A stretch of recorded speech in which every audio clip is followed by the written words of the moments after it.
하나님 말씀 찾겠습니다. 요한복음 10장 31절로 42절까지입니다. 요한복음 10장 31절로 42절. 우리 함께 합독합니다. 유대인들이 다시 돌을 들러 치려 하거늘 예수께서 대답하시되 내가 아버지로 말미암아 여러 가지 선한 일로 너희에게 보였거늘 그 중에 어떤 일로 나를 돌로 치려 하느냐? 유대인들이 대답하되 선한 일로 말미암아 우리가 너를 돌로 치려는 것이 아니라 신성모독으로 인함이니 내가 사람이 되어 자칭 하나님이라 함이로라. 예수께서 이르시되 너희 율법에 기록된 바 내가 너희를 신이라 하였노라 하지 아니하였느냐? 성경은 패하지 못하나니 하나님의 말씀을 받은 사람들을 신이라 하셨거늘 하물며 아버지께서 거룩하게 하사 세상에 보내신 자가 나는 하나님의 아들이라 하는 것으로 너희가 어찌 신성모독이라 하느냐? 만일 내가 내 아버지의 일을 행하지 아니하거든 나를 믿지 말려니와 내가 행하거든 나를 믿지 아니할지라도 그 일은 믿으라. 그러면 너희가 아버지께서 내 안에 계시고 내가 아버지 안에 있음을 깨달아 알리라 하시니 그들이 다시 예수를 잡고자 하였으나 그의 손에서 벗어나 나가시니라. 다시 요단강 저편 요한이 처음으로 세례 베풀던 곳에 가사 거기 거하시니 많은 사람이 왔다 말하되 요한은 아무 표적도 행하지 아니하였으나 요한이 이 사람을 가르쳐 말한 것은 다 참이라 하더라. 그리하여 거기서 많은 사람이 예수를 믿으니라. 아멘. 할렐루야. 오늘 말씀은 오직 예수님만 드러내는 삶이라는 말씀 제목으로 함께 나누겠습니다.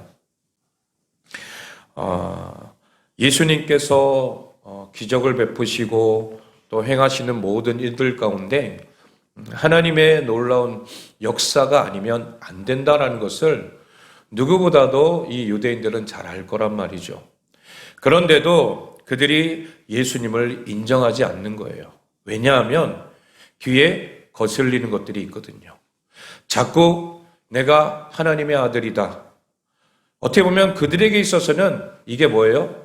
신성모독이죠. 그러니까 율법적으로 어릴 때부터 꾸준히 살아왔던 이들의 어떤 삶의 방식에서 인정이 되지 않는 거라는 거예요. 그리고 어떤 사람들은 그래요.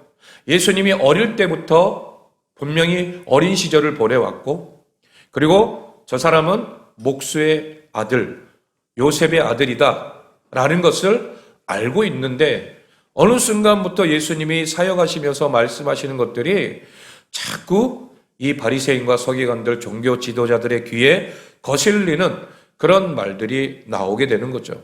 그러니 여러분은 예수님을 죽이려고 작정하며 그렇게 마음을 굳게 먹는 그것이 어떻게 보면 이게 이상하지 않다라는 거예요. 오늘날도 우리가 어떻게 보면 이 땅을 살아가면서 이단들을 볼 때에 우리도 어떻게 생각해요? 왜 저렇게 모를까? 왜 하나님이 분명히 말씀하시고 진리를 깨닫게 해주셨는데도 자꾸 엉뚱한 길로 갈까? 우리는 그렇게 생각할지 모르지만 그들은 또 반대로 뭐예요? 우리를 볼 때에 왜 이 진리를 깨닫지 못하고 있을까? 이러고 있는 거죠. 이게 바로 분명히 하나님의 뜻을 아는 자와 모르는 자의 차이라는 거예요. 여러분, 유대인들이 예수님을 고발하려고 죽이려고 했던 그 이유는 바로 그가 신성모독을 했기 때문이다라는 것이에요.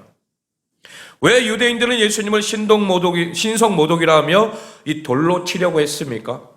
이에 관한 이야기가 오늘 본문에 33절로 36절에 나와 있습니다.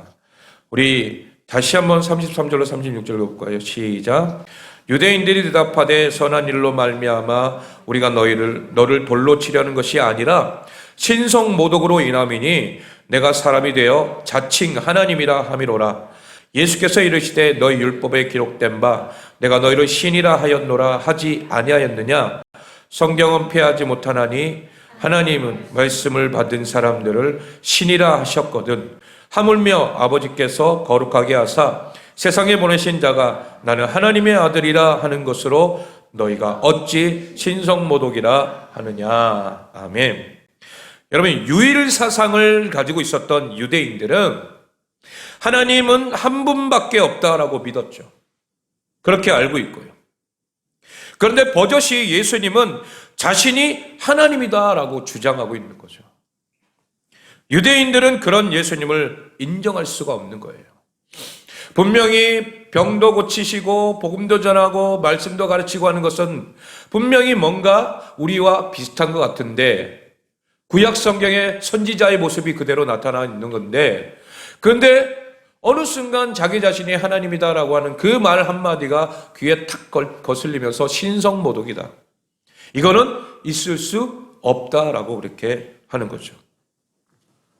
그리고 만약 예수님이 하나님이시라고 하여도 유대인들이 대망하는 메시아 상과는 전혀 동떨어진 예수님의 행적 때문이라는 거예요. 행적.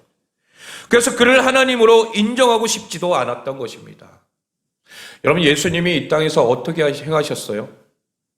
가난한 자와 또 고아와 과부, 이런 불쌍한 사람들과 함께 하면서, 병든 자들과 같이 하면서 그들과 같은 상에서 음식을 먹고, 이러한 모습들이 여러분, 이 유대인들 율법적으로 살아왔던 이들에게 있어서는 있을 수 없는 일이에요. 이방인들과 같이 함께 한다? 이거는 아니다라는 거죠. 그러니 이단으로 치부할 수밖에 없는 거예요. 여러분, 레위기 24장 16절 말씀을 적용하는데 그들이 한번 읽겠습니다. 시작. 여호와의 이름을 모독하면 그를 반드시 죽일지니 온 회중이 돌로 그를 칠 것이니라. 거류민이든 본토인이든 여호와의 이름을 모독하면 그를 죽일지니라. 여러분, 이렇게 율법에 딱 명시되어 있잖아요. 여호와의 이름을 모독하면 어떻게 한다고요? 돌로 쳐 죽인다라는 거죠. 이런 주장에 대해서 예수님께서는 반대로 오늘 본문 34절과 35절 말씀에서 시편 82편 6절 말씀을 인용하고 있어요. 읽겠습니다. 시작. 내가 말하기를 너희는 신들이며 다 지존자의 아들들이라 하였으나. 아멘. 여러분, 시인은, 여기 시편에 기록한 시인은 하나님을 섬기는 자들을 신이라고 이렇게 표현합니다. 그러니 하나님을 섬기는 나를 어떻게 신성모독자라고 할 수 있느냐라는 거죠. 여러분, 하나님을 섬기는 모든 사람들 다 신이다라고 그렇게 시편 기자가 말한다면, 예수님은 하나님을 섬기고 있잖아요. 그러면 어떻게 신성모독이라 할 수 있냐 이거죠. 사실 예수님께 문제 제기하고 있는 이들은 어떻게 보면 그들이 신성모독을 하고 있다라는 거예요. 하지만 여러분, 그들을 알아요? 알지 못해요. 깨닫지도 못하고 있다는 거죠. 그들은 하나님을 믿는다고는 하지만 사실은 자신들의 안정을 보장해주는 이 존재에 도움을 얻고 있었던 것입니다. 여러분, 그 당시에 종교 지도자들은 어때요? 로마의 속국 아래서 해주는 모든 것들을 다 받아 먹고 누리고, 여러분, 그러다 보니까 지금 힘들게 힘겹게 살아가는 사람들 눈에 보이지도 않는다라는 거예요. 결국 그들은 하나님이 아니라 자기를 위해 살아가고 있던 것입니다. 자신의 기득권, 이거를 놓치지 않고 빼앗기지 않으려고, 결국 그것만을 지키려고 그렇게 예수님을 거부하고 밀어내고 있다는 거예요. 그렇다면 하나님을 경외하는 삶, 하나님을 위해 살아가는 우리의 삶은 어떤 삶을 살아야 합니까? 그 첫 번째는 예수님이 행하신 일을 보고 따르는 삶이라는 거예요. 예수님이 행하신 일을 보고 따르는 삶. 여러분, 우리들의 삶을 보고 있노라면 정말 예수님을 하나님으로 믿고 섬기고 있는지 의구심이 들 때가 있다라는 거예요. 철저하게 자신을 위해 살아가는 그리스도인들이 너무 많다라는 거예요. 많은 매체들을 통해 보도되는 교회의 불신앙적인 모습을 보고 있노라면 여러분, 예수님을 전능하신 하나님으로 믿고 있는지를 우리가 질문을 던질 수밖에 없는 거예요. 과연 여러분, 우리 자신부터, 나부터가 하나님 앞에서 온전하게 우리 전능하신 하나님을 온전히 믿고 있는가, 이걸 우리가 점검해야 될 줄로 믿습니다. 예수님을 온전히 하나님으로 섬기고 있지 않고 살아간다면 우리 역시 뭐예요? 신성모독, 이것을 저지르는 삶을 살고 있는 거예요. 우리의 삶이 신성모독인지 아닌지 가늠해 볼 수 있는 시금석과 같은 이 정확한 질문이 있습니다. 그것은 바로 크고 작은 문제들 앞에서 예수님이라면 어떻게 하실까? 여러분, 우리도 항상 이 질문을 우리가 우리의 삶에서 던지시기 바랍니다. 내가 어떤 문제 앞에 딱 섰을 때에 과연 예수님이라면 어떻게 하셨을까? 이 질문을 떠올리며 살아가는 것, 이게 굉장히 중요한 줄로 믿습니다. 결국 이 질문을 끊임없이 던져야 한다는 거예요. 우리의 삶에. 그리고 그 질문 앞에 우리는 성경적인 답에 입각해서 판단하고 행동해야 된다는 거예요. 이 질문은 던져놓고 우리의 삶은 성경과는 전혀 상관없는 삶을 살아간다면 여러분, 질문을 던질 필요가 없다는 거죠. 본문에서 예수님은 만약 내가 하나님이라는 사실을 못 믿겠거든 내가 행한 일을 통해서 나를 믿으라 라고 말씀하고 있습니다. 예수님이 행하신 일을. 그 예수님이 행하신 일이 무엇입니까? 소위 예수님의 사명선언문이라 불리는 누가복음 4장 18절로 19절 말씀이 있습니다. 우리 함께 읽겠습니다. 시작. 주의 성령이 내게 임하셨으니 이는 가난한 자에게 복음을 전하게 하시려고 내게 기름을 부으시고 나를 보내사 포로된 자에게 자유를, 눈먼 자에게 다시 보게 함을 전파하며 눌린 자를 자유롭게 하고 주의 은혜의 해를 전파하게 하려 하심이라 하였더라. 아멘. 여러분, 이게 바로 주님의 사명 선언문입니다.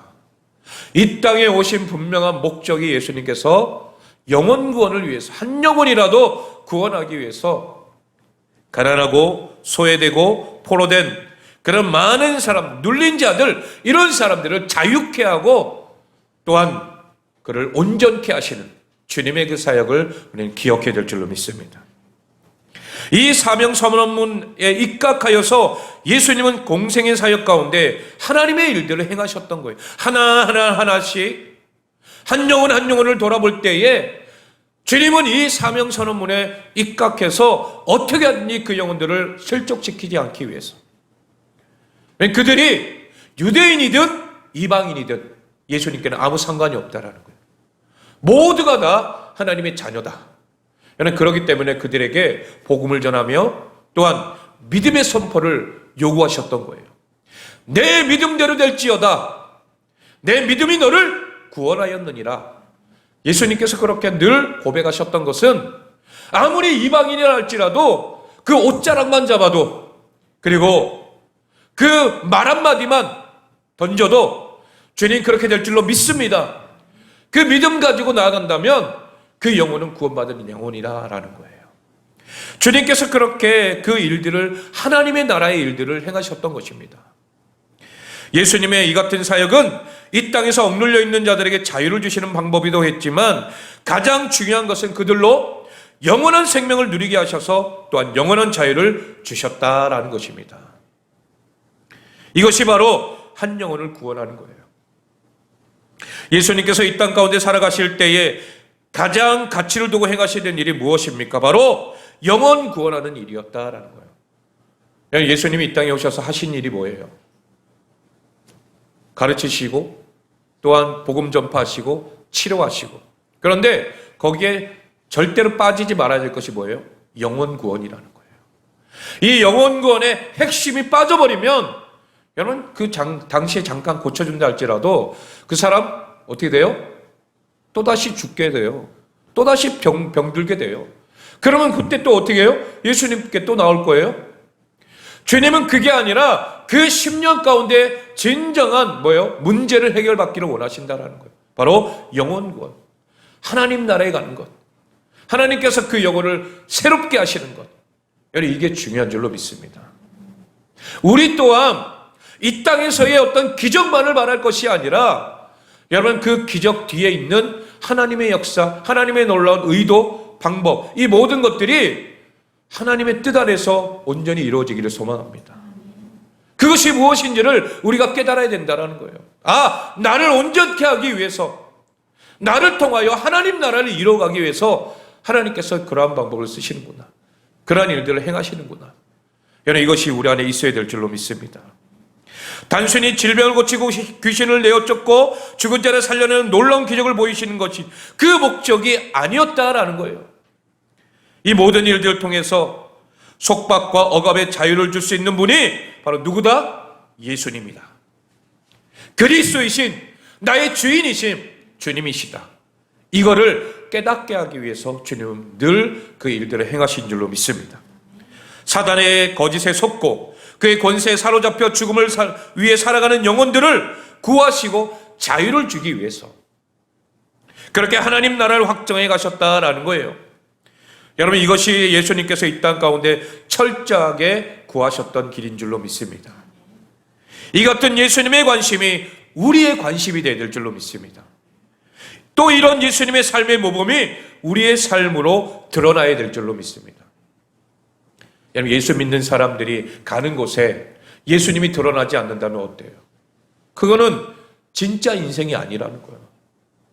내가 가는 곳에 복음을 전파하고 내가 가는 곳에 그 영혼들이 살아나고, 여러분, 이게 진정한 예수님이 드러나는 삶인 줄로 믿습니다. 예수님이 참 자유를 주시는 하나님이심을 믿을 때만이 그것이 가능한 줄로 믿습니다. 그래서 우리 스스로가 먼저 뭐예요? 예수님을 나의 구주로 온전히 받아들여야 된다는 거예요. 살아계신 하나님, 능력의 하나님, 나의 그리스도이신 하나님, 그 하나님을 내가 믿고 나아갑니다. 그 삶의 현장 속에서 나를 통하여 놀라운 역사들이 일어나야 된다는 거죠.